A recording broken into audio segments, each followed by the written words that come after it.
Good morning everyone. Ito, magluluto na naman tayo ngayon kasi yun lang. Magluluto tayo. I hope you like the menu today. Maraming salamat po sa mga nandyan na nanonood ngayon. Maraming salamat po and God bless everyone. Thank you po sa support. Laruin na natin ang white tea.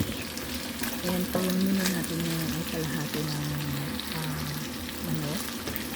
So, yung ginisabay-sabay natin yan.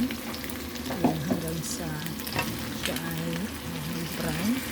Tapos, pinagyan natin yung baggy beans at Spanish chicken.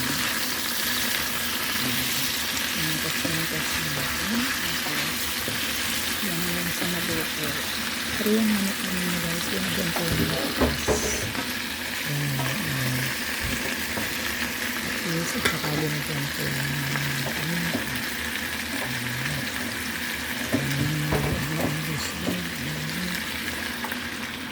Tapos, yung linagay ko na, hinugasan ko na yung oyster sauce.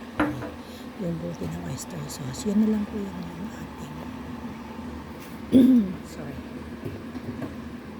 Yan lang po yung ginamit natin tubig. Kasi yung zucchini guys ay magtutunig yan. So yan. Pwede na yan. Lapit na siyang maluto. Pero ayan, minikos pa natin. Hindi na ako naglagay dyan ng tubig guys. Yun na lang yun. Yung patis at saka yung oyster sauce, yun na lang yun. Yung ilinagay ko. Tsaka hindi na rin ako naggisa ng mantika or something dyan. Ay yung taba na lang po ng manok. Yung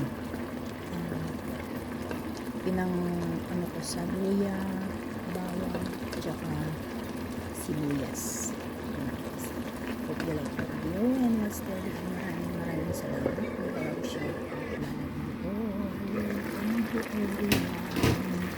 Ito yung ating boses kasi ito yung amo na sa sopa.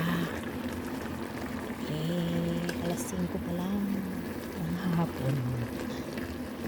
And yes, if you like the video and like, mag-comment na lang po sa comment section. Salamat. Thank you. Maraming salamat sis PDTV and then people Kapag-unisay sa inyo mga kasama dyan. Tsaka lahat ng mga nandiyan po. Maraming salamat. Thank you. Watch po ninyo to guys. Salamat. Kasi 5 minutes lang po ito. 5 minutes. 2 seconds. Thank you po. Salamat.